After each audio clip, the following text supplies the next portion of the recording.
Virginia Public Broadcasting.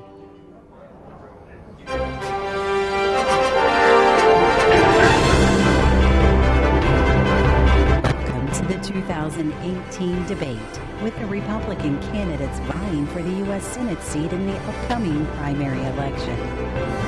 The debate is presented by the Intelligencer and Wheeling News Register of Wheeling from the campus of Wheeling Jesuit University.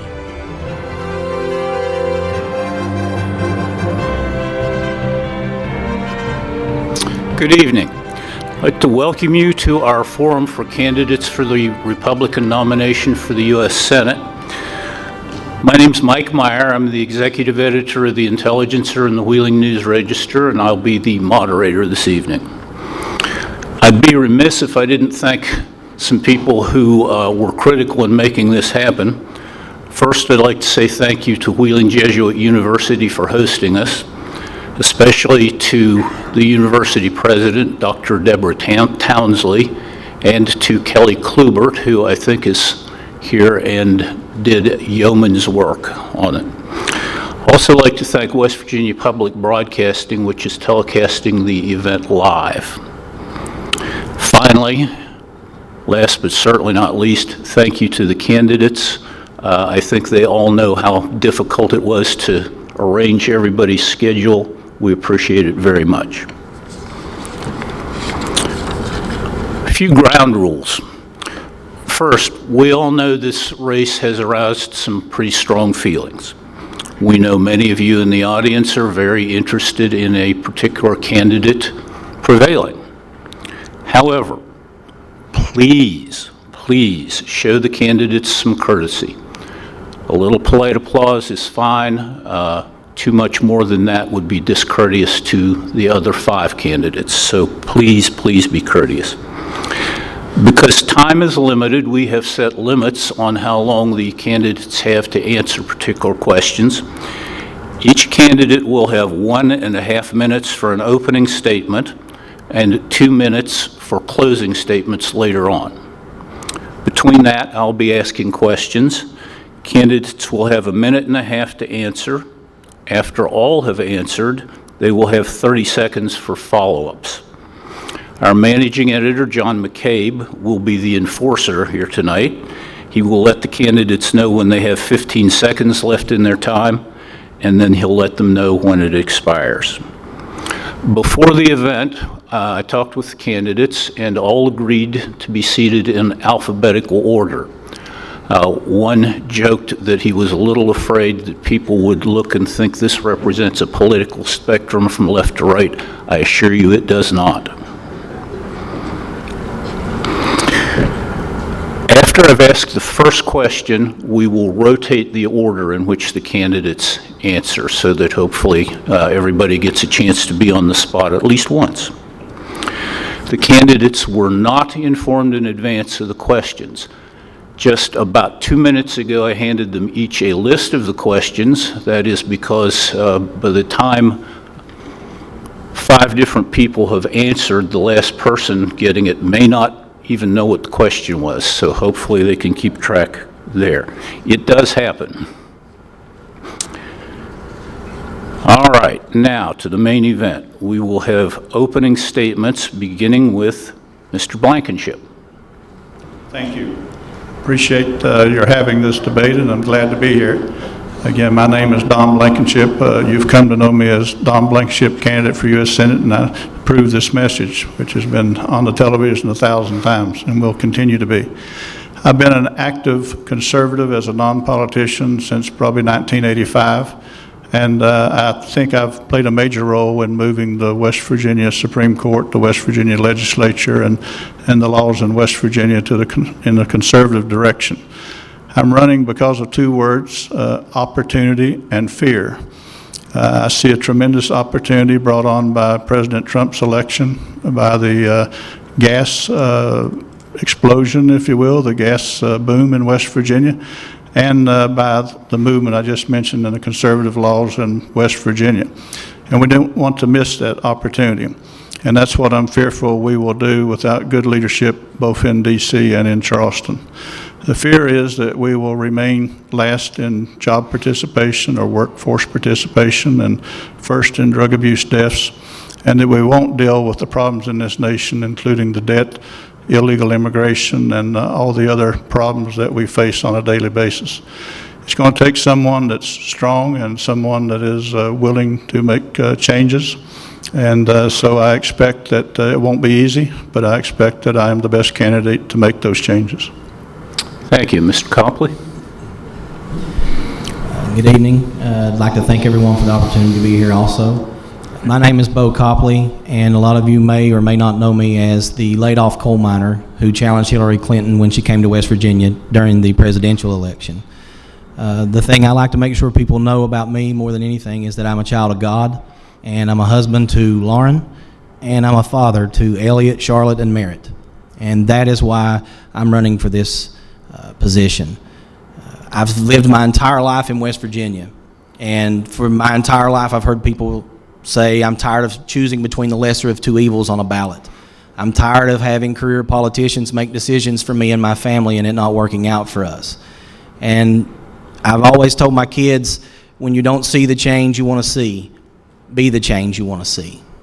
After we met with Hillary, we had a lot of opportunities to do some national interviews, and everywhere we went afterward, everyone that we talked to said, I'm grateful for the way that you stood up to her. I'm grateful for the way that you handled yourself, because you didn't just represent the coal industry. You represented our entire state. That is something that I think that we need in Washington, D.C. Someone who will handle themselves in a manner that whether you agree with someone or not, you have to present your questions in a way that they're able to see your side of it, or they'll never be able to change their opinion. And I think that an everyday person should represent everyday people. Thank you. Mr. Jenkins? Thank you, Mike, and good evening. I'm Evan Jenkins. It's great to be on the campus of Wheeling Jesuit, and thanks to the Intelligencer for hosting this. What a great opportunity to introduce ourselves, and to those of you who I've not had a chance to say hello to, I'm a proud West Virginian. I'm a proud parent of 3. I've got my wife, Elizabeth, here. Our oldest is serving our country in the United States Marines. We have a son in college and a daughter in high school. We're West Virginians. We're West Virginians through and through. My family's been here for generations. I've been involved in my community, Big Brothers, Big Sisters, Boy Scouts, and you may know the facility Lily's Place, taking care of precious newborn babies that were drug exposed during pregnancy. We've been open for 3 years and taken care of more than 200 precious babies. I'm a proud supporter of Donald Trump. I took out a 38-year Democrat incumbent to win a seat in Congress just a couple of years ago, and I proudly endorsed Donald Trump and am working with President Trump each and every day. You can feel the sense of hope and opportunity coming back to West Virginia. What a difference an election makes. We've cut taxes, we've reduced regulations, we're starting to head in the right direction. So I'd be honored to have your vote and support. As a proud supporter of President Trump, someone who's actually up there getting things done, bringing that hope and opportunity back to West Virginia, I'd be honored to have your vote and your support. Thank you. Mr. Morrisey? Yes, well, thank you very much. My name is Patrick Morrisey. I'm your State Attorney General, and it's really an honor to be here tonight to finally sort through what candidates are all about, so I appreciate that. I'm running for the U.S. Senate because I think Joe Manchin has utterly failed our state over the last number of years. Beyond being wrong about Barack Obama and Hillary Clinton, he stood by as the Obama administration tried to run roughshod over our way of life. Enter the Attorney General. Over the last 5 years, I've been more aggressive going after Obama-era overreach than anyone on this stage. I'm the one that assembled the 27-state coalition to protect coal jobs, going all the way up to the U.S. Supreme Court and winning, helping to ensure that the unlawful waters of the United States rule went down, fought illegal amnesty and won. Now I'm working with President Trump to fight unlawful sanctuary cities, and we're also working very hard to continue to advance our cultural conservative values. In West Virginia, my investigation led the way to the first ever pain-capable law in our state to protect innocent life. I'm endorsed by West Virginians for Life, all of the gun groups, and the conservatives, because they know I'm the only proven conservative in this race, and we need someone strong to take on Joe Manchin because he is not going to be easy to beat. I thank you for the opportunity to be here today. Thank you. Mr. Newbrough. Thank you for having me. I think all of the people on the stage can finally say that I'm finally not the one that has to do most of the traveling, being from the Northern Panhandle. Just to kind of let that out there, it has been a pleasure to travel the state of West Virginia, and it's nice to be kind of in my home turf for a change. I got into this race for two reasons. One and foremost is for the veterans of the state of West Virginia. Like the major will comment probably the same thing as I do, that we, by capita population, we have the largest veteran population in the country. I am also a veteran of the United States Navy, and I use the VA healthcare system as my benefits. And secondly, I got involved because I want to represent the Northern Panhandle of West Virginia, because it seems like we get forgotten all the time. They fail to realize that years ago we were the largest employer in the state of West Virginia, between Williamson Pittsburgh Steel and Weirton Steel, that was using West Virginia coal to produce our steel around here. So that's one of the reasons why I got into it. And I'm just like every other West Virginian. I make $45,000 a year, and I drive a semi for a living. Half the time I come to these Meet the Candidate nights, I drive my semi to them. Come out of my truck with a ball cap and a T-shirt on and speak to the people, and I think it resonates with them. So I'm asking for your support, and I thank you for having me here tonight. Thank you. Mr. Willis.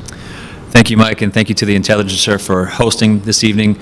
My name is Tom Willis, and by way of background, I was born in a small Appalachian town called Martinsburg, Virginia, where my father worked for the local DuPont plant. I rose from humble beginnings there and became an Eagle Scout, attended University of Virginia, finished my education at Georgetown Law School with honors, and I went on to work as an international tax attorney in the world's largest law firm. I first came to West Virginia in 2000 to pursue a childhood dream of mine, which was to become a Special Forces Green Beret. And by God's grace and through the West Virginia National Guard, I achieved that dream.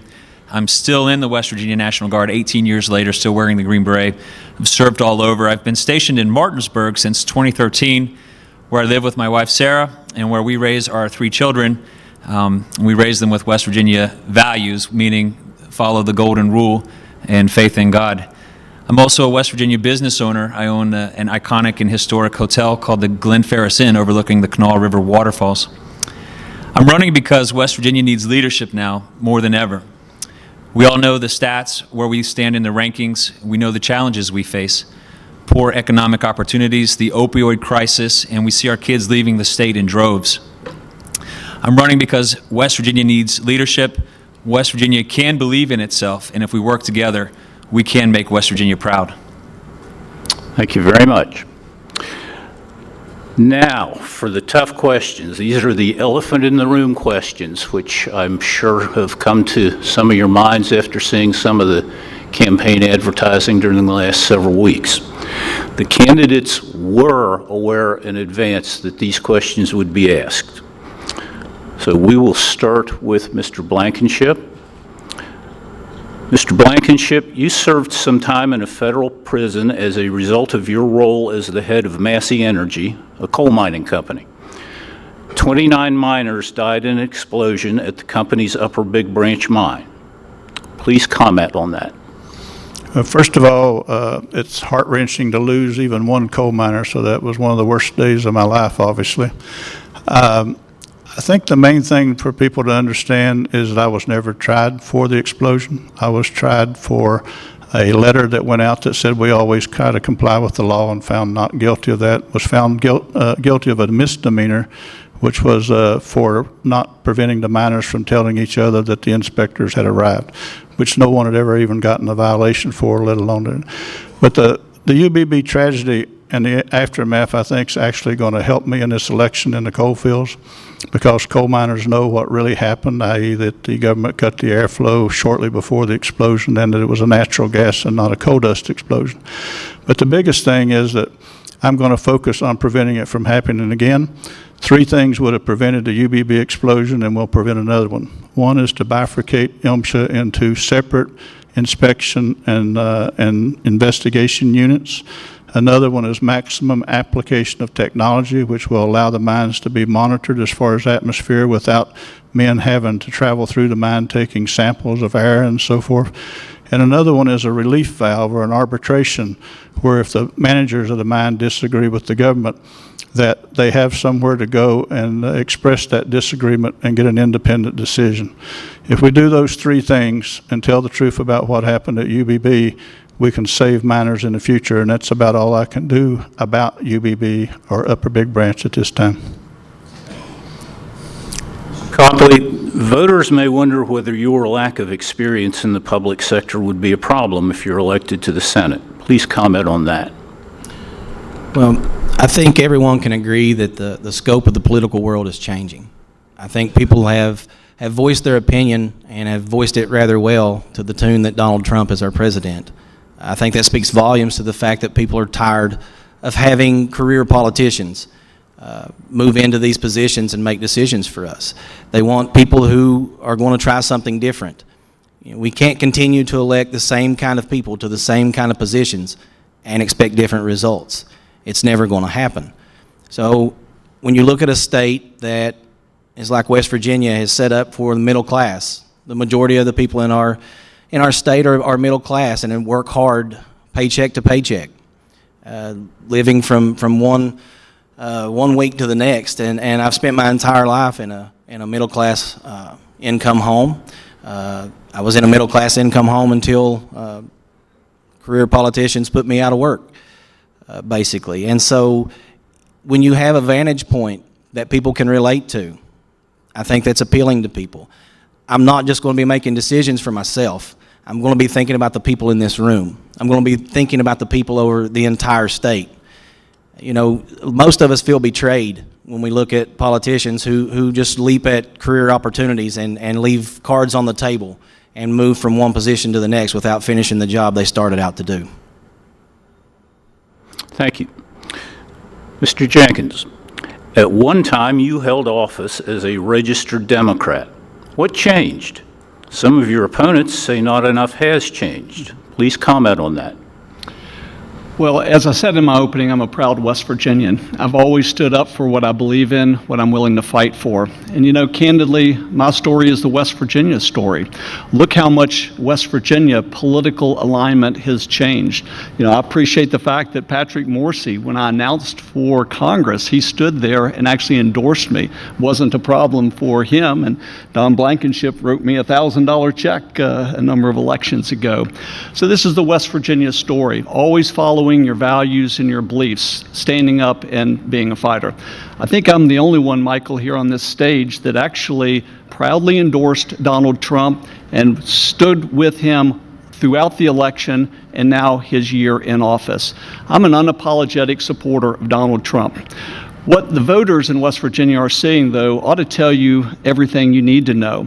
Over the last few days, Nancy Pelosi, Chuck Schumer, and their dark money PACs have been pushing tens of thousands, literally hundreds of thousands of dollars into West Virginia.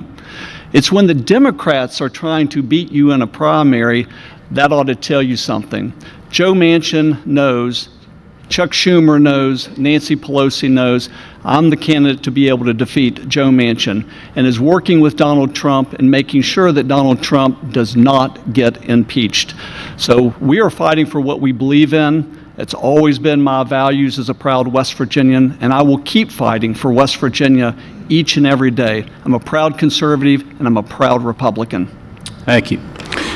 Mr. Morrisey, you have been criticized for your work for drug companies before you entered public service. Please comment on that and on whether your work for the companies affects your decisions now, particularly as West Virginia finds itself in the grip of an opioid epidemic. Thank you for that question, Mike. And I would say this, you may not know this from the ads, but we never worked on opiate issues in the private sector. So let me get that out first. Second, I think it's very critical to look at the record. As your state attorney general, no one has been more aggressive going after the opiate epidemic. In 2013, when I took office, I realized that the state of West Virginia had been asleep at the switch for a long period of time. So I formed the first ever substance abuse fighting unit, and we went to work. We attacked the problem holistically, going after it from a supply, a demand, and an educational perspective. That's led to real results for West Virginia. $78 million in damages against the drug companies brought by our office, pushed, won by our office. Just recently, I sued the DEA, the very agency that's charged with protecting citizens from illicit drug abuse. I'm the one who had to sue them and ensure that we're going to take all these opiates off the streets. Big wins for West Virginia.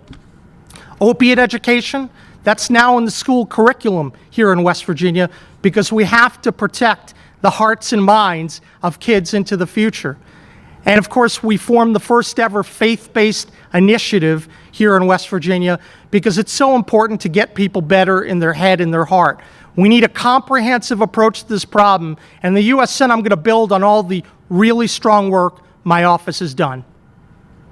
Thank you. Mr. Newbrough, voters may wonder whether your lack of experience in the public sector would be a problem if you're elected to the Senate. Would you comment on that, please? Basically, this thing comes down to common sense. I mean, everybody in this room knows the problems we have in the state of West Virginia. You know, last year alone, over 15,000 people left the state of West Virginia because of lack of jobs in the opioid crisis.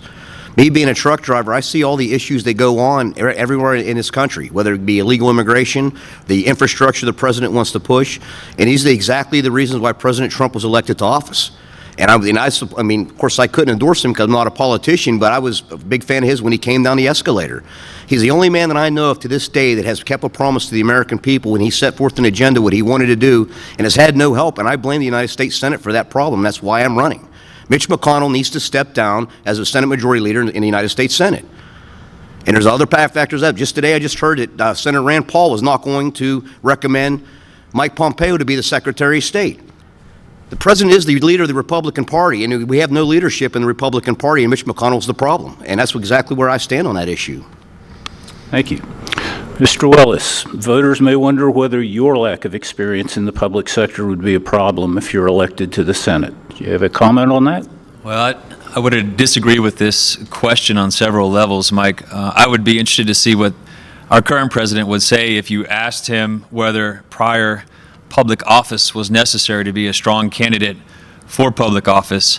I think it's a flawed question, and it's also inaccurate. I actually have 18 years of public service. I've been serving in the West Virginia National Guard in uniform, serving this state and our nation in public service in uniform for 18 years. I've done flood duty in West Virginia from Wheeling to Webster Springs and many places in between, and I've served as a Special Forces Green Beret on 3 continents and in many, many countries around the world.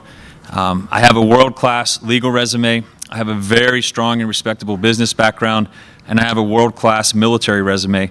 I have the strongest and the most well-rounded resume of any of the candidates on the table. Thank you. Thank you for your service, too, by the way. Okay, follow-up time. Mr. Blankenship, do you have a 30-second follow-up to that? Well, I think that you talked about my question or their answers. I'm not sure. Okay. I'll just say that on the opiate epidemic, since 2012, it has gotten far worse. I think it's probably up 60 or 70%. Since, Manchin and others took office, it's up probably 400, 500%. It's incredible. We lost 62,000 Americans last year to the opiate epidemic, and we lost about 3,000 less than that in the entire 18-year Vietnam War, to give you a perspective of how crazy it is. Thank you. Mr. Copley, do you have follow-up? Would just like to add that, most of what we see wrong in Washington, D.C., it looks like the most dysfunctional family you're ever going to meet. But I think that when you look at someone like myself who took the opportunity with Secretary Clinton and was able to present myself in a manner in which was respectful, that's the way you need to approach things in Washington. You need to be able to approach each other with civility so that people can understand your point of view. And I think I'm out of time. Thank you. Mr. Jenkins, follow-up? Well, I'm happy to elaborate. I said the I word, impeachment. That's what's really going on here, folks. This dark money from Schumer and Pelosi, when you get this stuff called duty and country, there's nothing patriotic about that slime that's showing up in your mailboxes or on your TV. They're simply trying to meddle in the Republican primary for one reason only. I've been the roadblock to the Democrats' efforts Nancy Pelosi in the House. I know it would be in the Senate to try to destroy this president. I've got this president's back. I'm proud of President Trump. Thank you. Mr. Morrisey. I think as you're looking for a candidate for the U.S. Senate, I would ask you to say which candidate is going to be able to turn Washington completely upside down. That's what I've done as your state attorney general, suing the federal government, winning at the highest possible levels. The liberal establishment fears me in Washington because they know there won't be the pork barrel bills, there won't be the liberal policies. I'm going to stand up for West Virginia conservative values. That's why we've been earning the support of all the major conservatives in this race. There's a clear difference between the candidates up there, but look for the one who can actually turn the place upside down and win for West Virginia. Thank you. Mr. Newbrough. I'm just going to refer back to Mitch McConnell again. Like I said, right now, Joe Manchin is going to side with the nomination of Mike Pompeo for the Secretary of State, just for the simple fact he's trying to save face to keep his name in the race with any one of these candidates at this stage today. And he's had his chance, and as the way I look at it, it's time for him to go. I mean, he had Chuck Schumer down in Charleston for the Democrat dinner. I mean, the people of West Virginia do not like Chuck Schumer. That's just a known fact. Thank you. Mr. Willis, follow-up? This race really is about two things. It's about who's the best person to lead. I have a proven leadership in the military and in the business world. It's also about who's the best candidate to beat Joe Manchin. And I think the best candidate to beat Joe Manchin is a credible candidate that doesn't come into the general election with a lot of easily attackable baggage. Thank you. All right, the next question will go first to Mr. Copley. The question is, the national debt is more than $21 trillion. That works out to nearly $175,000 for every taxpayer in America. What can be done about that? One of the main reasons why I'm doing what I'm doing is because I have an 8-year-old, a 5-year-old, and a 3-year-old. And I don't want them to wake up one day and basically feel like they're in the Republic of China because China has foreclosed on our nation. Out of control spending is one of the largest problems we have in this nation. And the only way to do anything about it is to sit down and make sure that we have a balanced budget, plain and simple. We have to look at programs that are not producing the way they're supposed to be producing, and we have to cut the fat. We have to make sure that we're not spending more than we're taking in.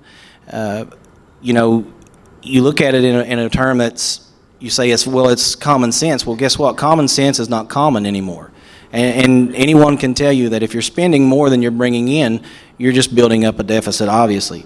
And that is something that is, people in Washington feel like they have blank checks right now, and that they can write a check for anything that they want and not have to answer for it. And it's something that's got to stop. It's something that one of my main issues is to go there to be fiscally responsible, to make sure that we can curtail the spending that is completely out of control. Thank you. Mr. Jenkins? I'm the only one here on this table that actually authored, sponsored, and voted for a balanced budget amendment. If you want to get Washington's fiscal house in order, pass the bill that I was a proud co-sponsor of, a balanced budget amendment. That's what we do in our families. We only spend what we're able to take in and hopefully save a little bit for the future. And we need to be doing that in Washington. But for way too long, they have not. Pass my balanced budget amendment. That is what we need to do to get our fiscal house in order. I've cut $500 million out of the EPA just in the last 2 years. We've cut 3,000 jobs out of the EPA. We're cutting out waste in government. I want to do a heck of a lot more. We've made a good start. We're controlling the cost and size, but we need to pass a balanced budget amendment that I proudly sponsored and voted for just within the last couple of weeks. And it's the Democrats who stood up in opposition. We need to pass that. Thank you. Mr. Morrisey? Well, clearly Washington's spending is completely out of control, and there's no better evidence of that than the pork barrel omnibus bill that Congress moved just a few weeks ago. Clearly, you have to put a balanced budget amendment in place, but I would also ensure that there's a higher vote tally so that you need a supermajority to raise taxes. We have to make it very difficult for taxes to be raised on our citizens. Second, I think you have to look at the records of the candidates that are here. As your Attorney General, I've voluntarily returned over $40 million back to the state's general fund. I've slashed the budget. We've been able to return money back to the taxpayers. You need to make sure that you have non-career politicians in place. I'm the outsider that when I went to Charleston, I changed things fundamentally. We're going to turn the place upside down in the U.S. Senate. And the other key piece, I think, of accomplishing, reducing the debt is getting rid of the career politicians. I'm a big advocate for term limits. That's why I'm self-term limited in office as your Attorney General. We need to get rid of the career politicians that are catering to all the special interests. As your Attorney General, I've done that. As your U.S. Senator, I can do even more. Thank you. Mr. Newbrough? Speaking of the omnibus bill, as the president said that he definitely would not sign that bill just for the simple fact that because he signed it because it was going to support the military and fund their services. To me, I look at it this way. 18% of members of Congress are veterans right now serving in Congress. The rest of them are attorneys. Who can come up with a 2,200-page bill and have 48 hours to come by and pass this but a bunch of lawyers? I think it's fine time you have somebody up there that has a little bit of common sense. We all know as just normal working West Virginia, if you have $1 in your checking book, you don't write out a check for $100. And this is what's going on. I mean, believe me, I was upset about the bill too, but being a veteran myself, I knew that the military had to get funded, and that's why the president signed that bill. And that's how I feel about it. It has to be looked at, and you have to cut the taxes somewhere, but that definitely wasn't the right way to do it. Thank you. Mr. Willis? Mike, our national debt is one of the greatest threats to our nation, if not the greatest threat, right up there with judicial legislating from the bench, in my opinion. West Virginia families have to balance their budget each month. West Virginia business owners like me have to balance our budget each month, and Congress should also balance its budget. I'm in favor of a balanced budget amendment. I think also, though, we need to look beyond the numbers. There's a moral failing behind the numbers. You don't get to $22 trillion in debt without a moral failing. And I agree with Jack. We need to send people to Washington, D.C. with integrity and with character and with courage to make the hard, not politically popular decisions. I think we need veterans in Congress because veterans understand service before self and sacrifice for country. Thank you. Mr. Copley, do you have a follow-up? I haven't commented yet. The follow-up is my... No. We start with you since you were the first to answer. I'm sorry, I haven't answered I'm sorry. I haven't answered that question yet. Beg pardon. I have a great answer for that question. Pardon me. Let me tell you that our federal government, and I don't know if any of you have thought about this, suffers from much the same thing that the West Virginia state suffers from, and that is that we don't get enough value added as we go down the pipeline. You know, we are striving to become an exporter of oil, an exporter of liquefied natural gas. We've export coal as a country. We've done that in West Virginia where we've sold trees and we've sold coal, and we're selling natural gas now without getting down the line into plastics or, you know, all the other items that can be made or produced with cheap energy. The country's done the same thing, and that's part of what President Trump's trying to change. But you have to have more taxpayers. You have to have a more vibrant economy. Our manufacturing sector is about the same size today as it was 38 years ago. The Chinese manufacturing sector is huge. That's the reason we borrow money from the Chinese instead of them borrowing money from us. It comes down to jobs, jobs, jobs. But, you know, it's easy to vote for a balanced budget amendment when you know it's not going to pass, or easy to vote for Obamacare when Obama's in office and you know it's going to get vetoed. But at the end of the day, it comes down to math. And you got to either have more payers, more industry, more taxes, or you got to do with less, or both. In this case, you obviously got to do with less in many cases. But the bottom line is that the rhetoric won't matter. Eventually it comes down to numbers. It comes down to whether you can find a way to have as much income as you have expense. Thank you. Now, do you have a follow-up, Mr. Copley?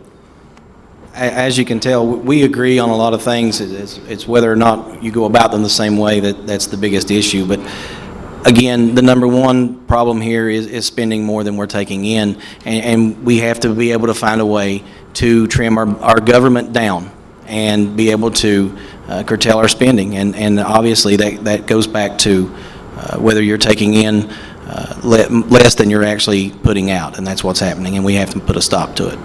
Thank you. Mr. Jenkins, follow-up? Thanks. Well, I've made it very clear of my support for a balanced budget amendment, but the issue of tax cuts came up. I'm a believer that a good job solves a lot of problems, and what we were able to do is cut taxes. Probably just about every West Virginian is getting more money in their pocket because of the tax cuts that I helped pass in Washington. More money in people's pockets. That's a great way to control the cost and size of government, is by cutting taxes. So we're seeing already, just last year, West Virginia, for a big part of the year, had one of the second highest, fastest economic growth rates in the country. What a difference an election makes. We're making progress. Thank you. Mr. Morrisey, follow-up? Yes, I think at the end of the day, we have to keep going back to who are the people that are making these decisions. And we don't need any more of these career politicians who have been in office for life. I think we need to put term limits in place. We have to empower citizens who want to go to Washington and serve. I've been very clear as your Attorney General, I would serve no more than 2 terms in office. You need people who are going to go down there and not going to fall prey to the special interest. My record as Attorney General is taking on every hard fight and winning for West Virginia, and we most certainly can make a big dent in that national debt, which is saddling future generations with a curse. Thank you. Mr. Newbrough, follow-up?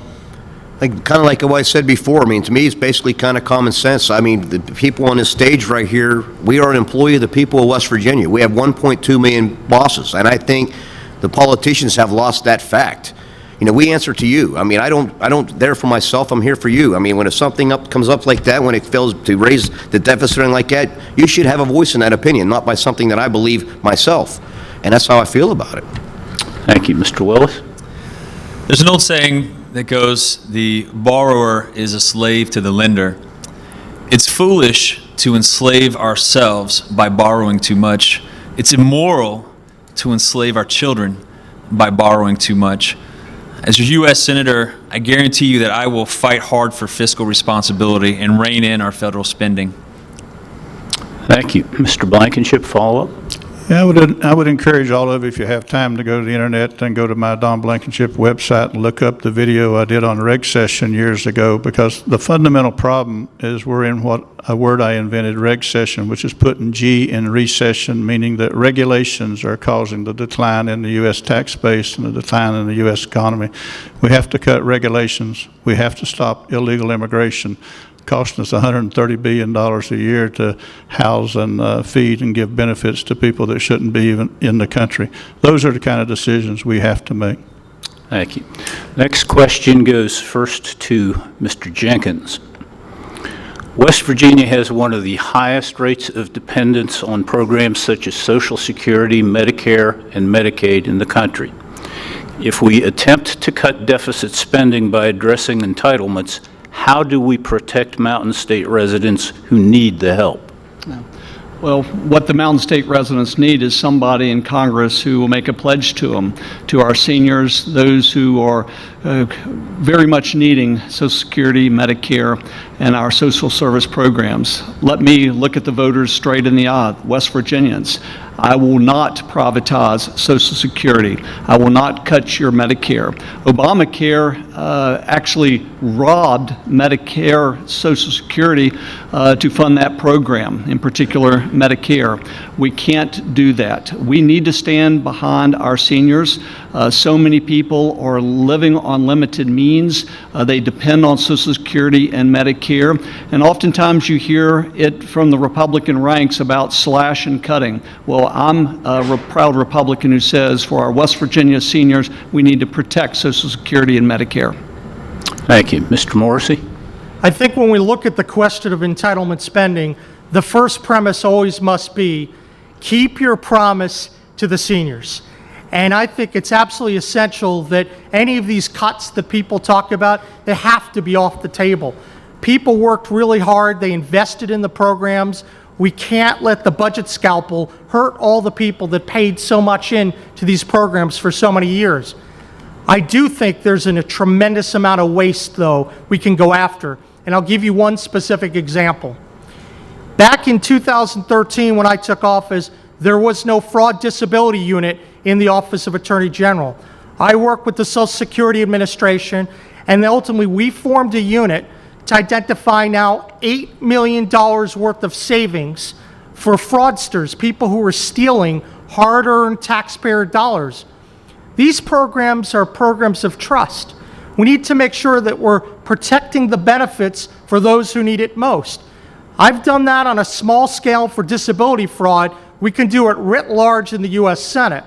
Beyond that, we can go after all the wasteful Medicaid spending that's out there. I've challenged the West Virginia legislature to give me broader authority to go after Medicaid spending, because that's the way you make some of the hard choices. Go after the fraud, not the legitimate benefits that people truly deserve in. My background is one of getting things done and ensuring that precious taxpayer dollars are saved. Thank you. Mr. Newbrough? Well, I'm sure that everybody here is kind of aware that West Virginians are hardworking individuals, and they've come to the point in their lives now where they're depending on Social Security, and they're collecting maybe a small pension from either being a miner or a steel worker or anything like that.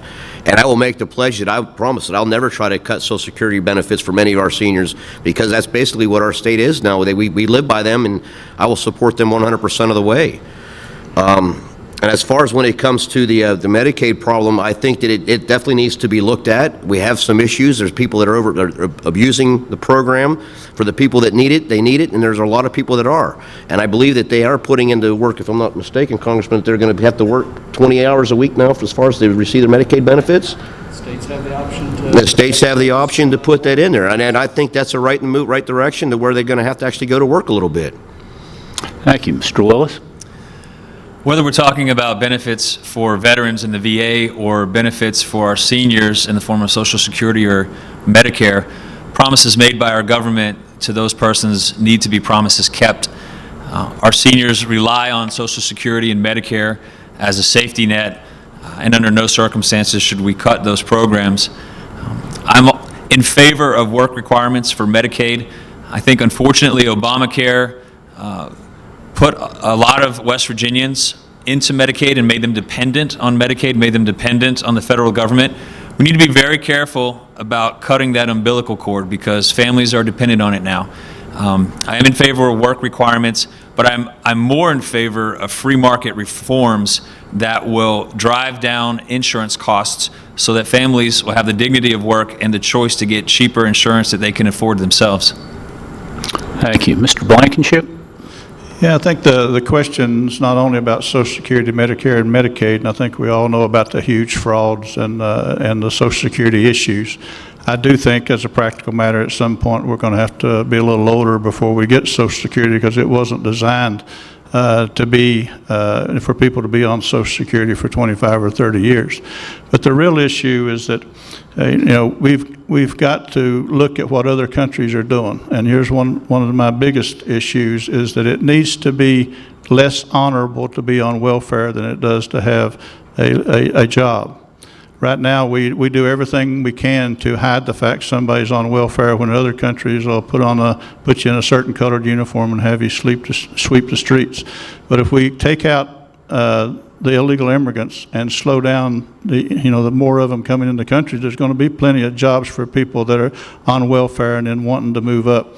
And that's the biggest thing we got to do. And we shouldn't be giving welfare recipients benefits that make it more attractive to stay at the house than work. For example, cell phones and other services that you just should not expect to get if you're not working. So between creating jobs through the changes we've talked about on regs, through taking out illegal immigration, and through looking at what other countries are doing to make it less honorable to be on welfare than to be working, I think we can make a huge difference in those entitlement programs, if you want to call them that. I don't think that they're really entitled to them. Thank you.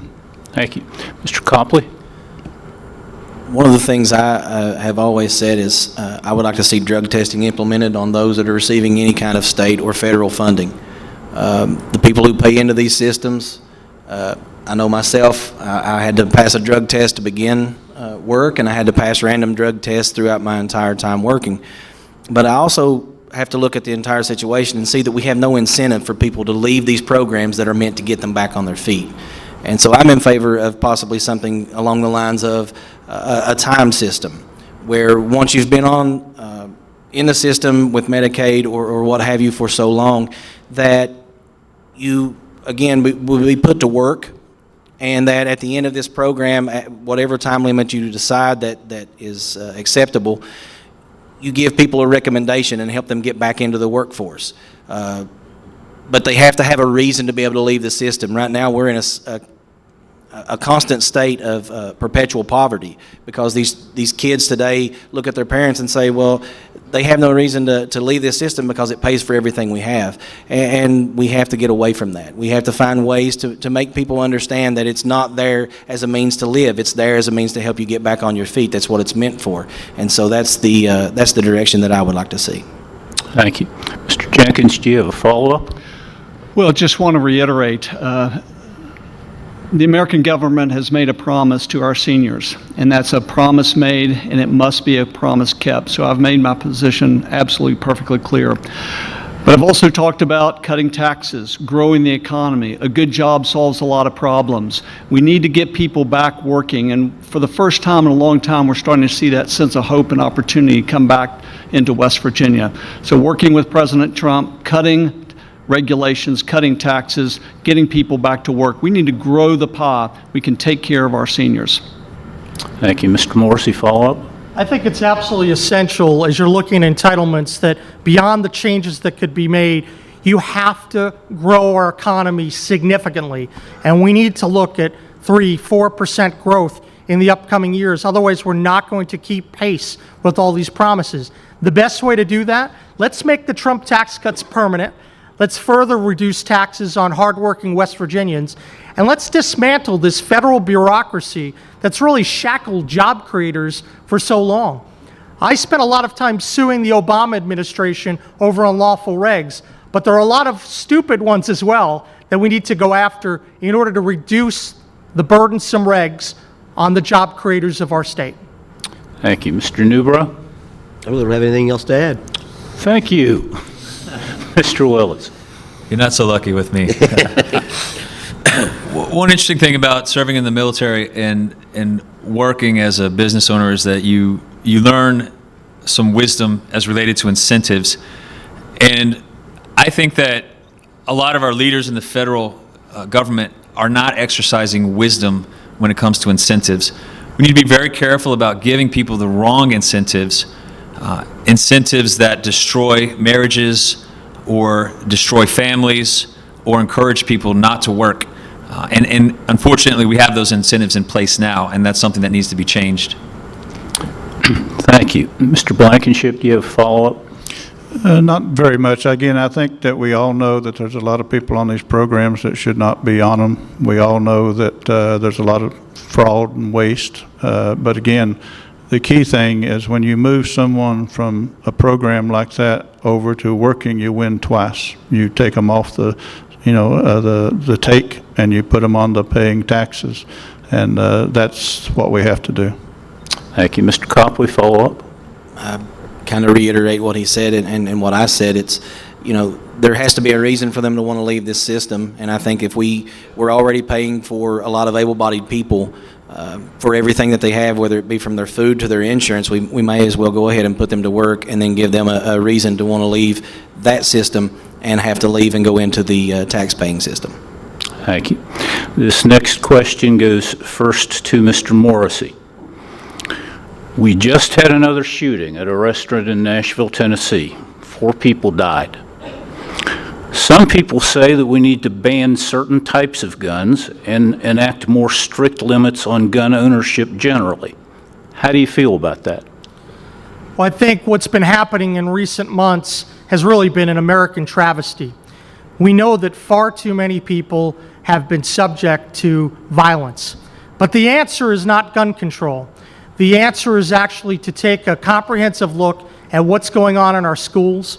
Just last week, I partnered with the NRA to look at Westwood Middle School so we could do a physical assessment of what was going on so you could actually stop gun violence in the schools before it actually occurs. We need to be much more aggressive in terms of identifying the problem areas up front, ensuring there's law enforcement or trained individuals armed in the schools. I think the last thing we want to do is push for more gun control measures. This is a sacrosanct amendment. There's a reason why I'm the endorsed candidate by the West Virginia Gun Owners of America, the CDL, and others. They know that I'm not going to tolerate gun control measures being pushed. I'm actually the only candidate on the stage who has that very clear public record, and I would oppose gun control measures in the U.S. Senate. Thank you. Mr. Newbrough? This one's always kind of a good one. It's kind of an inside joke with all of us. I'm not going to do it because I'm sitting, but I'm carrying right now. It's kind of when the Second Amendment comes up, and I believe in it 100%, and I told everybody up on the stage, I don't carry for my own personal use, I carry it for everybody in here. Just think, we're in a university right now, and you never know what might happen. And I believe that always a good guy always beat a guy with a bad guy with a gun. And I think that the issue when it comes to these shootings and stuff is more of a mental issue, a mental health issue, not a gun control issue. It needs to be looked at in specifically, just an example, just a couple weeks ago, the VA, we had a veteran commit suicide in the waiting room in a VA hospital in St. Louis, Missouri. I mean, gun control would never have been able to stop him from bringing a gun in there and putting it to his head and taking his own life. And I think that is exactly what it is. It's a mental health issue and not a gun control issue. I believe in the Second Amendment 100%, and I will live and die by that. Thank you. Thank you. Mr. Willis? Well, certainly our hearts and prayers go out to the families that lost loved ones in this tragedy, and it is a tragedy. But I want to tell you a story about living overseas. You see a lot of different things outside of this country, some things that folks don't realize because we take a lot for granted in this country. One country I was living in, I was in an immersion language program. In Special Forces, we pick up a couple of different languages to accomplish our mission. I was living with a host family, and they had their life savings in their business. One day, under the pretenses of looking for terrorists without any habeas corpus or search warrant, the police, agents of the government, came in. They didn't find any terrorists or what they were looking for, but they did see the valuable precious metals that were the life savings of this family, and they just took them because they could. They knew they could resell it and make a nice profit on it. The family was crushed, and I asked them later, why did you just let the police take your life savings? And they looked at me and they said, Tom, they're the only ones that have guns. So you see, what's the point of that story? The point is, the Second Amendment isn't just to defend our homes. It's not just to enjoy hunting. It's those things, yes.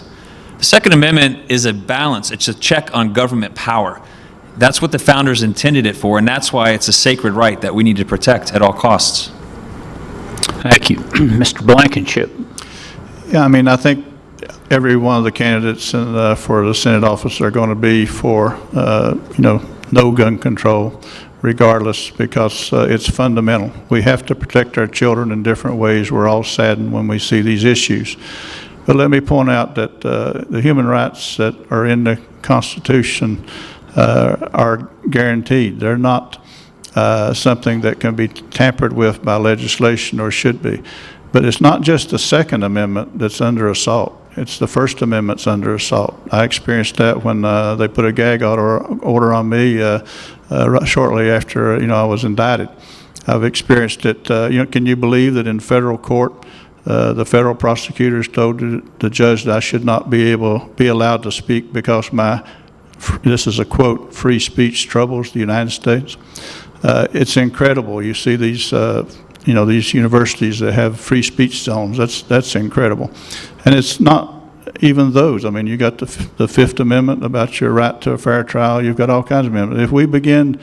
My point is that if we begin to take away these guaranteed human rights, we are going to be on a slippery slope toward losing more and more of them. And I certainly do not want to go down that slope, and I don't think anybody in America should. Now, guns are a problem in the country because there's a lot of them. But I think the sign is right that if we ban guns at this point, given as many as there are, that only the criminals will have guns, and I don't want to go there. Thank you. Mr. Copley? try to take this with me everywhere I go. Pocket Constitution, Amendment 2, right to bear arms. A well-regulated militia, being necessary to the security of a free state, the right of the people to keep and bear arms shall not be infringed. Being a lifelong inhabitant of Mingo County, this is something that we hold dear to, and it's one of the great rights that we have. And I think the biggest issue, it's been said, and I won't take up a lot of time, we have mental health issues that we need to look into. We have, more than anything for me as a Christian, I look at, we have a sin issue.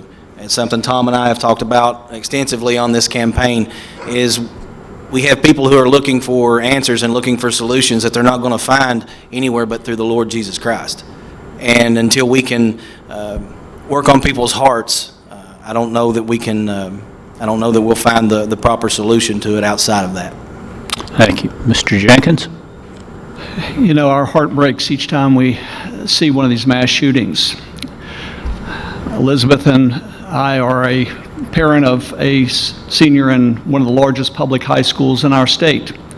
We're prayerful each and every day that she goes to school and comes home safely. And when we see these mass murders, we are outraged at the missed opportunities and the warning signs and the failure to follow up. I'm a staunch defender of the Second Amendment.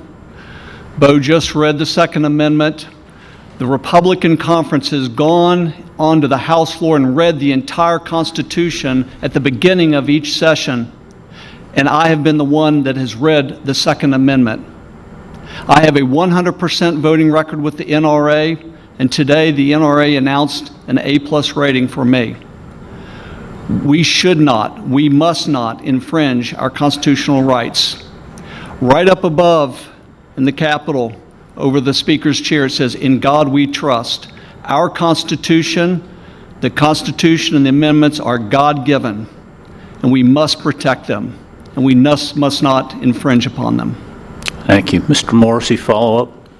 I think when you look at this election and you're trying to identify the candidate best able to beat Senator Joe Manchin, you have to look at where Senator Manchin has failed the citizens of our state.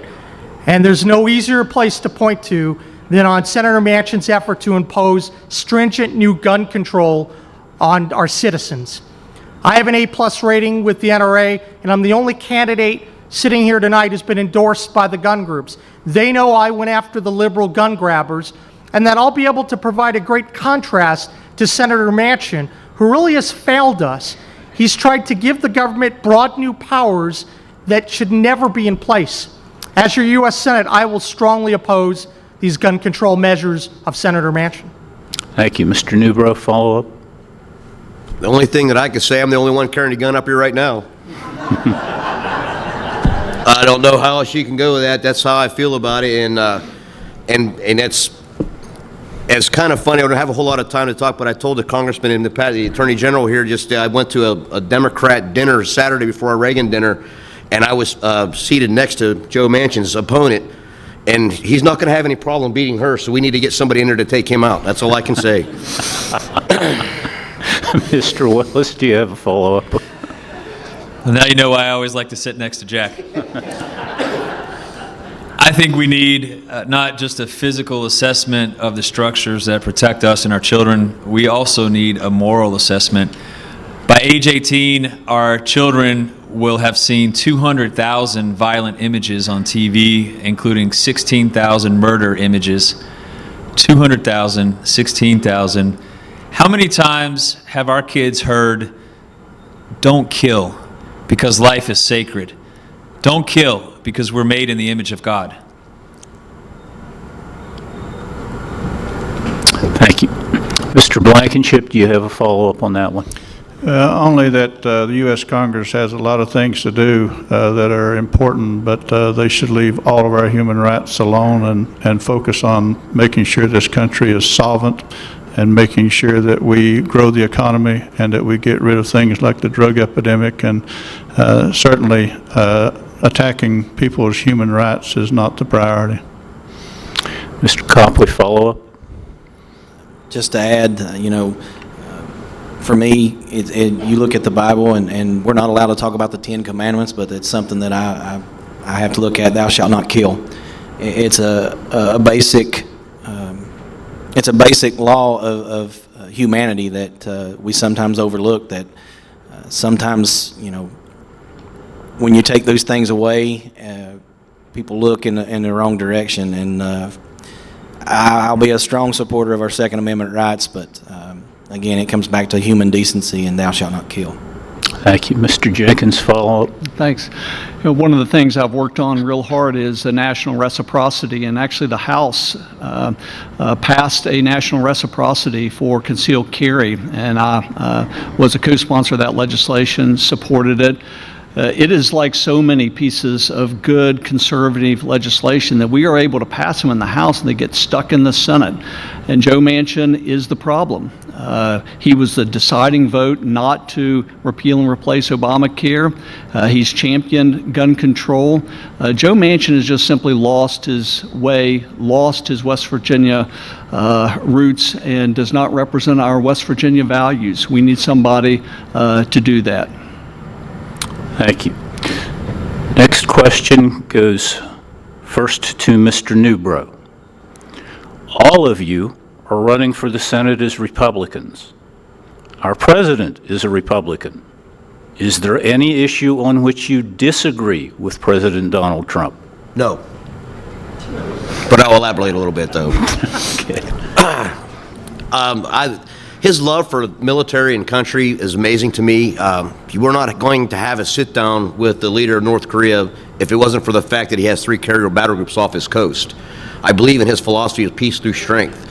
I called it when they made the attack in Syria that they had the media all focused on the carrier battle group, the Truman going from Norfolk to the Mediterranean, saying how long it would take to get there. And I called, I said, the president will hit Syria before they even get there. I love the way that he talks just like a regular person to the people, and I think that the people relate to him. He gets a lot of bash for his Twitter, but I think that if he had a fair shake with the media, he wouldn't tweet as much. I honestly believe that. And he reaches hundreds of millions of people within 1 second, and that's who he's talking to us directly. And that's kind of, I want to lead my way kind of like he does. Of course, I don't have hundreds of millions of followers, but like I said, I believe in his philosophy. He's strength through peace, and that's exactly what he's trying to prove. He's trying to increase the military. He's trying, especially the Navy. I think it's at its smallest level since World War I, and it's an amazing sight to see. Mr. Willis? I think you might have 100 million followers soon, Jack. I support the president, let's be clear, but I don't give anybody a blank check. The president is a political outsider. He's a non-politician.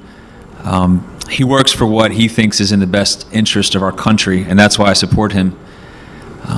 The only blank check that I give is to the people of West Virginia. I gave that blank check when I raised my right hand to serve in military uniform as a member of the West Virginia National Guard. And should the president, I can't foresee this happening, but should the president come up with a policy that's against the best interests of West Virginia, then I would not support him because I don't give anybody a blank check. But I do support the president, yes. Thank you. Mr. Blankenship? Actually, I disagree with the president on a lot of things, but I love him to death and think that we were very lucky to dodge the bullet of Hillary Clinton, so I'm very tickled with him. I don't agree with his personal behavior sometimes. I think we could all agree on that. I sometimes worry that we still have this tendency to police the world, which is very expensive for American taxpayers and goes right back to our other problems. I want to point out, though, that the Charleston Gazette has slandered me for 30 years, and the other day I was very pleased to see an article that they said I was Trumpier than Trump. And I think that's a fact. I agree with Comey that his tie is a little too long, and I think he tweets too much.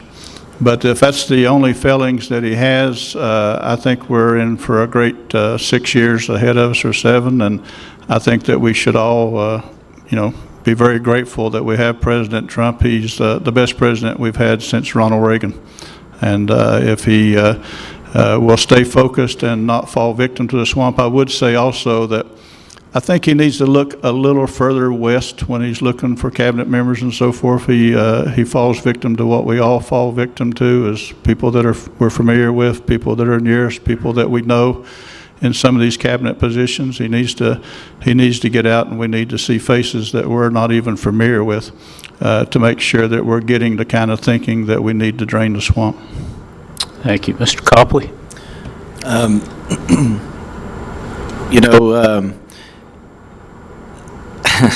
He's different, and a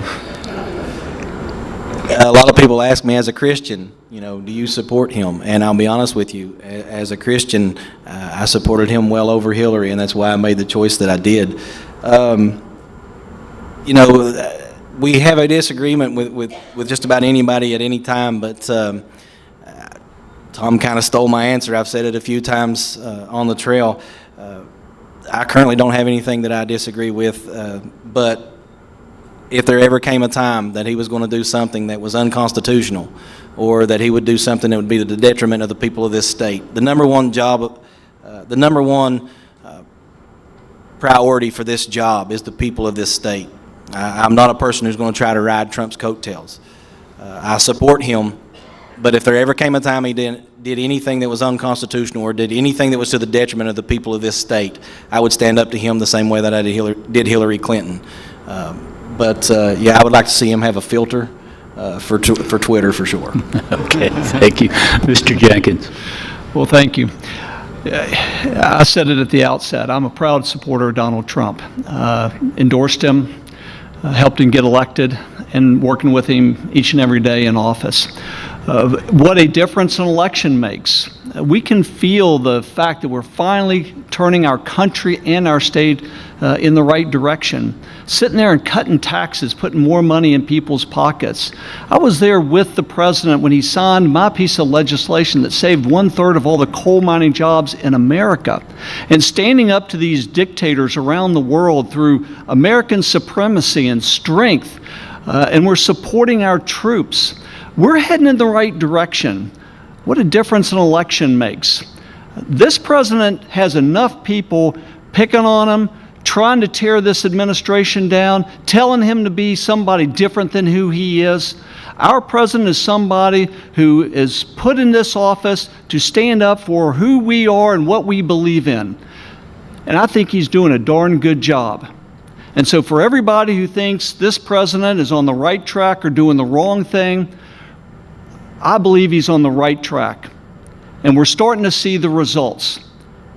There's enough people in Washington trying to impeach this president. I see it all the time. This president needs somebody who has his back, and I'm honored to be that person. Thank you. Mr. Morrisey? As you look at President Trump, you can't help but note that this has been a record-breaking presidency. Whether the issue is cutting taxes, or going after overregulation, or appointing rule of law-oriented judges, I agree with the direction of the Trump administration. I was also very honored to be part of the Electoral College, to actually physically be one of the few people in the country to vote for President Trump to get him into office. So there's a lot that I agree with President Trump. He's moving in the right direction. He's had an absolutely impactful and consequential presidency. But the part I like the most is I think President Trump has West Virginia's back. I sat next to President Trump a few weeks ago, and I have to tell you, this guy's a prankster. He was trying to go back and forth, poke at you a little bit. I have to tell you, this guy has the best interest of our state at heart, and he's working really hard to revitalize coal. I was very pleased to work with him when we dismantled the Obama power plant, which, as you know, put thousands and thousands of coal mining jobs at risk.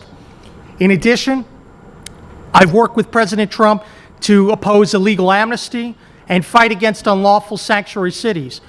We have an awful lot in common, and I'd like to emphasize those areas of common because we're going to need a lot of help to help West Virginia reach her potential.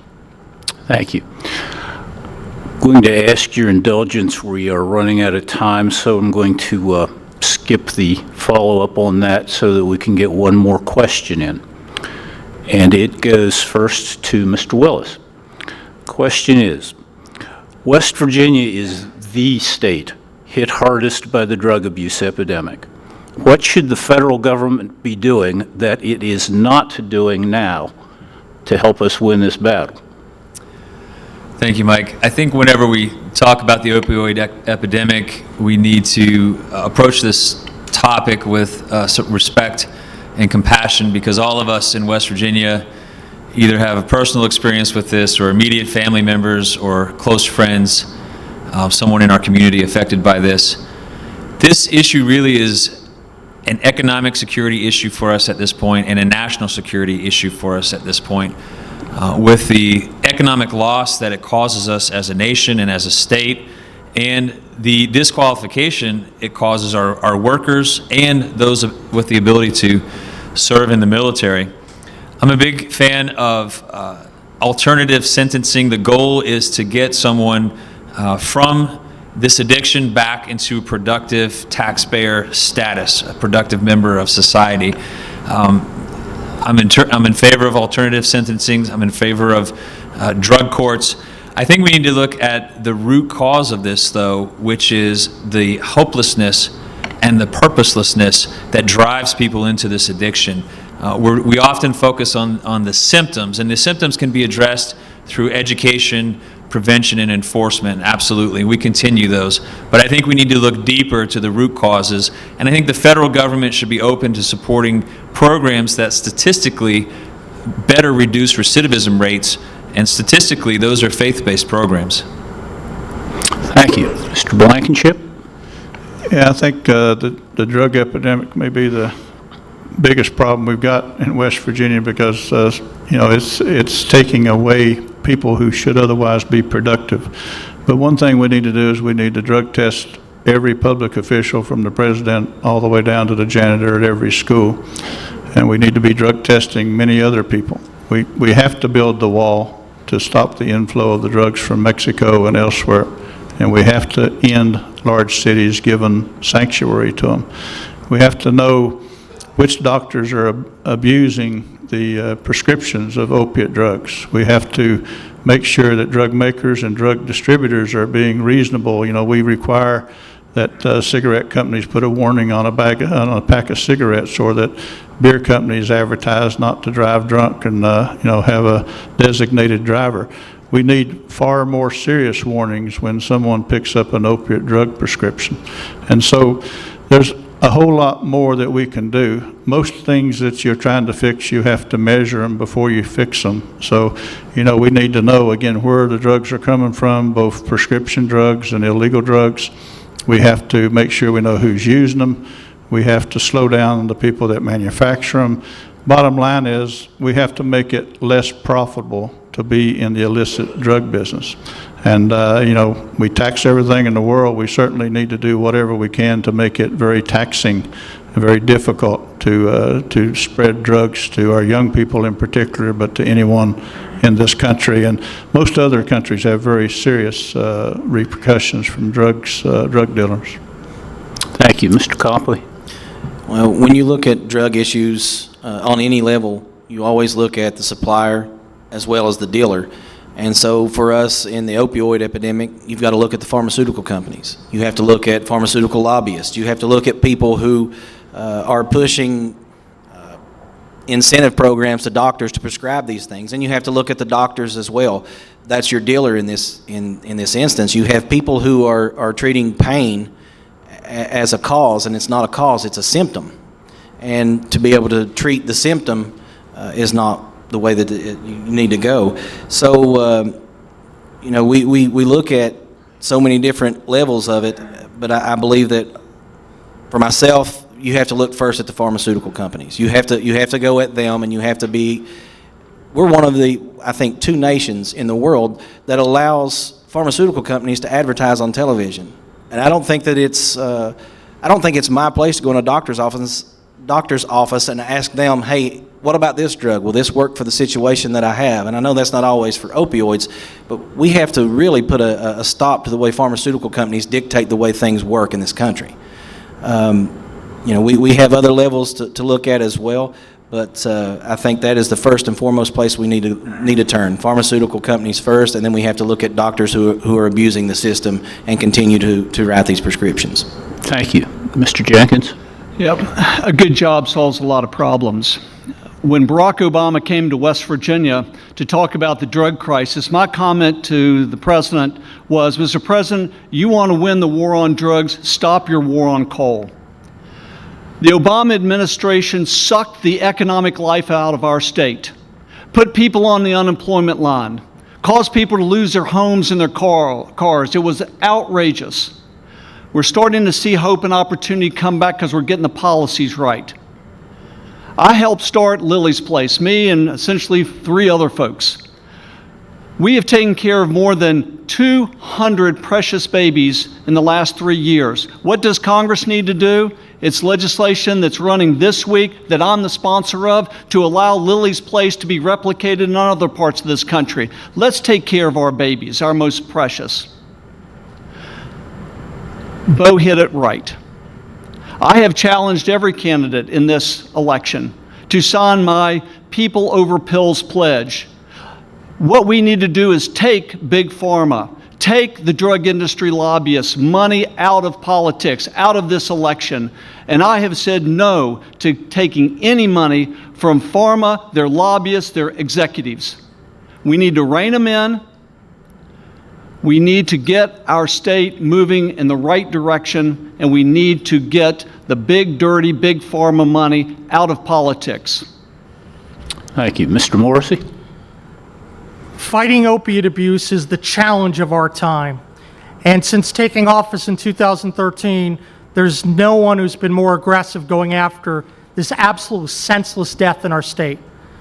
I think it's been said before, but whether it's our friends, our family, our coworkers, this issue permeates every part of our lives here in the Mountain State.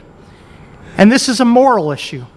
We have a challenge to make sure that there's not more senseless death in West Virginia. That's why I've been so aggressive going after this problem, going after the root causes, ensuring not only that there's accountability and damages we collect up and down the pharmaceutical supply channel, record-breaking amounts, 78 million, but changing the absolute failed policies coming from the government that have really helped contribute to this problem. 3 years ago, I started looking at what the DEA was doing as it rubber-stamped one pill application after another that helped flood our state with millions of excess pills. There's one office in the country that went after that problem. That was the West Virginia AG's office. I sued the DEA, and just last week there was an announcement of a broad new policy where we're going to rein in all of those excess pills that are going on the streets. We have to be aggressive going after the supply, the demand, but we also need to make sure we get people better in the head and the heart. That's why our faith-based initiative is really taking root around the state. You can't simply have someone expect them to get better and then reintroduce them to the same environment. Let's work at the fundamentals and the flawed government policies with bad financial incentives to prescribe pills, with bad systems in place that flood our state with these deadly toxins. Thank you. Mr. Newbrough? Everyone up here knows this one's a personal issue with me. My son's mother lost her life to opioid addiction 10 years ago. He's 12 years old now, and with her taking the prescription drug, he suffers from ADHD and has autism. So when looking at this epidemic, I might be a little bit stronger than what I'm about to say is catching the dealers and the pushers. I'd like to take them out back and waterboard them. That might not be the right thing to say, but I think that's a start in the direction to get it taken care of. I spoke last week at the Veterans Affairs office in Charleston with a young Marine who had been clean from opioid addiction for 6 years. So I sat with him for an hour and wanted to know how he did it. And if anybody has suffered this disease, it was amazing to me how he got through it. To get clean from it, he had to stay sober from any opioid for 3 days before he can start taking the Suboxone and Subutex to take care of his symptoms. And I can imagine that 3 days that he wasn't on any kind of medication had to be crazy for him. But it took him a matter of over 2 years to be completely clean and sober, and I was glad for him to tell me that it's been 6 years since that's happened. I think for us to take on the epidemic and try to tackle it, we need to talk to individuals like this who have fought it and beaten it to find out how we can teach that to anybody else that is fighting this epidemic that's going on. And that's the only way I can see that we can fix it, because whatever's going on now, it's not working. Thank you. All right, we are running out of time, so we are going to have to go to closing statements. We've been pretty lenient on time. However, we are on the television, and they have got a certain cutoff point, so we are going to have to limit you to the 2 minutes pretty strictly. So we will start where we started originally, with Mr. Blankenship for a 2-minute closing statement. As many of you in here know, I led the conservative cause in West Virginia since 1985 and spent millions of my dollars helping us get a conservative legislature, a more conservative court, get rid of the food tax on the working poor, stop Manchin's bond. Those type of activities take leadership and take courage. Sometimes it's been very difficult. But we have a country with a $22 trillion debt that is paying $130 million to take care of illegal immigrants.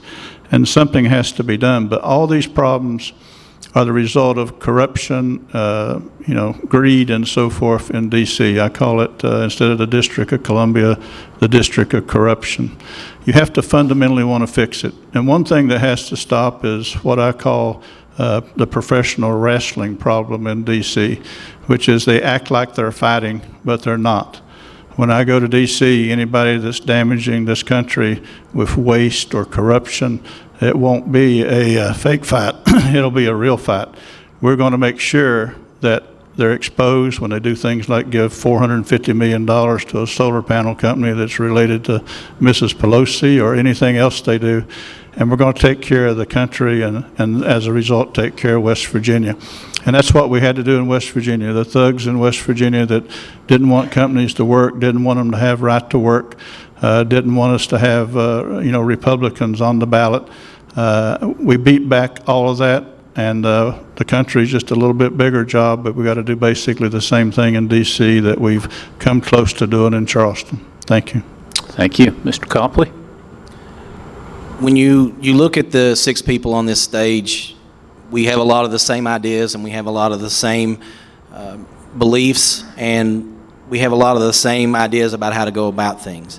The problem is trying to set yourself apart and stand out among the crowd.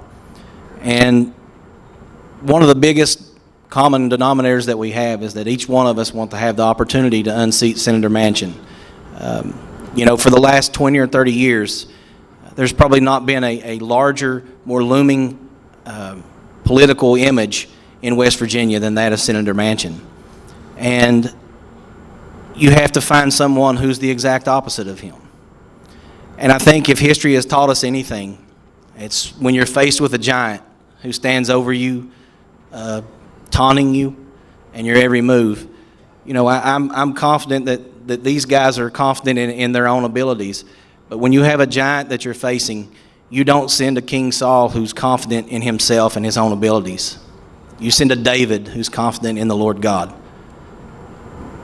I'm asking you to send a David to take on this Goliath. I'm asking you to send me. And my name is Bo Copley, and I'm asking you to give me the opportunity to slay giants, not only in West Virginia, but in Washington, D.C. Thank you. Mr. Jenkins? Joe Manchin's no giant. Here's a guy who says one thing and does another. He has gone to Washington, sleeps on a yacht. He has abandoned any semblance of our values in West Virginia. He's no giant. Joe Manchin's days are numbered. And Chuck Schumer and Nancy Pelosi know it. And that's why they are so scared to death, and why in just the last week they have dumped in almost $700,000 in this so-called duty and country dark money effort.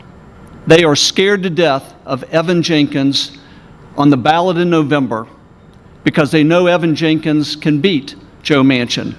Evan Jenkins is a proud supporter of Donald Trump. Evan Jenkins endorsed him from day one. Nobody else up here can say that. Everyone understands that I'm the one who is actually up there helping Donald Trump with his Make America Great Again agenda. We've passed tax cuts. We've reduced regulations. We're making progress. And the Democrats are scared to death. Never in West Virginia's history have the Democrats weighed into a Republican primary for one goal, spewing their venom in their lies to tear a GOP candidate down. Well, Nancy Pelosi and Chuck Schumer are doing that. As I said earlier, your mailbox and your TV is full of their vile and venom. They are scared to death. I'm a proud conservative. I'm a proud West Virginian. We've raised our family here. I've been here for generations. We are standing up for our West Virginia values, and nobody has to worry about where my votes will be because I have a record 100% pro-life, 100% with the NRA to defend our Second Amendments. I'm a proud West Virginian, and Chuck Schumer and Nancy Pelosi are scared to death of Evan Jenkins. Thank you. Mr. Morrisey. When everyone looks at who they're going to nominate to run against Joe Manchin, I think it's critical that we provide who's the best contrast against someone who's utterly failed our state. On all the core issues, I'm the one with the proven conservative record. That's why I've been endorsed by West Virginians for life, because I was the one that went out in front to ensure that innocent life was protected. Planned Parenthood and all the abortionists protested my office. I stood strong. We ultimately were able to get the pain-capable law in place. On the issue of Second Amendment, there's a reason why the gun groups support my candidacy. I'm not going to compromise on this basic constitutional right. We've negotiated dozens of gun reciprocity agreements so that you can enjoy your Second Amendment rights across the country.